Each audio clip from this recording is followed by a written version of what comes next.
Hello friends, welcome to Roja classic. இன்றைக்கி நம்ம வீடியோவில் கிராமத்து செய்முறையில் அரிசி உப்புமா எப்படி செய்கிறதுன்னு பார்க்கலாம்.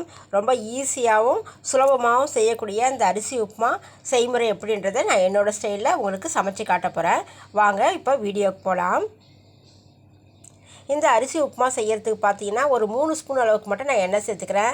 அரிசி பார்த்தீங்கன்னா நான் ஒரு மாங்கானி அளவுக்கு நொய் அரிசி எடுத்துருக்கிறேன். அதுக்கு தகுந்த போல் எண்ணெய் சேர்த்துட்டு ஒரு அரை ஸ்பூன் அளவுக்கு கடுகு உளுத்தம் பருப்பு சேர்த்துக்கலாம்.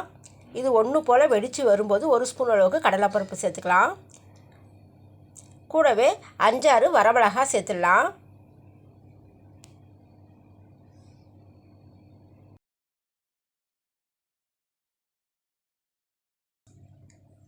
சேர்த்துட்டு நல்லா செவந்து வரணும். கடுகு ஒன்று போல் நல்லா வெடித்து வந்துடணும். அது வரைக்கும் இதை கொஞ்சம் மிக்ஸ் பண்ணி விட்டுடலாம். கலந்து விட்டதுக்கப்புறம் பார்த்தீங்கன்னா ஒரு 10 போல் பூண்டு பல் சேர்த்துருக்கேன். 2 வெங்காயம் பெரிய சைஸாக கட் பண்ணி சேர்த்துருக்கேன். சேர்த்துட்டு ஒரு 2 நிமிஷத்துக்கு இதை நல்லா வதக்கி விட்டுக்கலாம். வெங்காயம் 1 நிமிஷம் போல் வதக்கி விட்டதுக்கப்புறம் பார்த்தீங்கன்னா ஒரு கொத்து கருவேப்பிலையை கிள்ளி சேர்த்துடலாம்.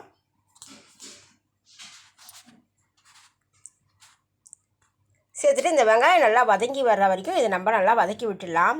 இந்த அரிசி உப்புமா பார்த்திங்கன்னா பச்சரிசியை நல்லா கழுவி காய வச்சு நல்லா கையாலேயே நம்ம தேய்ச்சி விட்டோம்னா நல்லா குருணையாக வரும். அதுலேயும் அரிசி உப்புமா செய்யலாம். ஆனால் நான் இன்றைக்கி புழுங்கல் அரிசியில் அந்த குருணை அரிசி வாங்கிட்டு வந்து நான் இந்த வீடியோ எடுத்திருக்கிறேன்.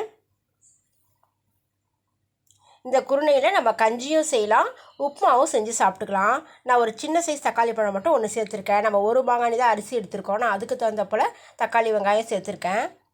வெங்காயம் நல்லா வதங்கி வந்ததும் ஒரு 1/4 ஸ்பூன் அளவுக்கு பெருங்காயத்தூள் சேர்த்துடலாம். அரிசி உப்புமாவுக்கு கண்டிப்பாக பெருங்காயத்தூள் சேர்த்தாகணும்.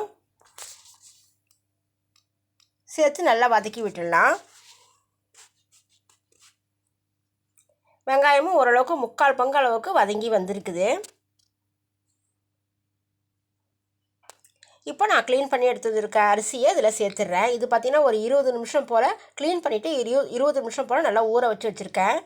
சேர்த்துட்டு இதில் ஒரு மாங்கானி அரிசிக்கு நான் 3 டம்ளர் அளவுக்கு தண்ணி சேர்த்துக்கிறேன். தேவையான அளவுக்கு உப்பு சேர்த்துடலாம். சேர்த்துட்டு ஒரு தடவை கலந்து கொடுத்துக்கலாம். நம்ம எப்பயுமே 1 பங்கு அரிசிக்கு 3 பங்கு அளவுக்கு தண்ணி சேர்க்கணும். இது குருணையாக இருந்தாலும் வேகிறதுக்கு கொஞ்சம் டைம் எடுக்கும். புழுங்கல் அரிசின்றதால வேகிறதுக்கு கொஞ்சம் டைம் எடுக்கும். நான் தாளித்து மூடி ஒரு 2 நிமிஷத்துக்கு அப்புறம் ஒரு தடவை மிக்ஸ் பண்ணி விட்டு மறுபடியும் மூடி போட்டு வச்சிடுறேன்.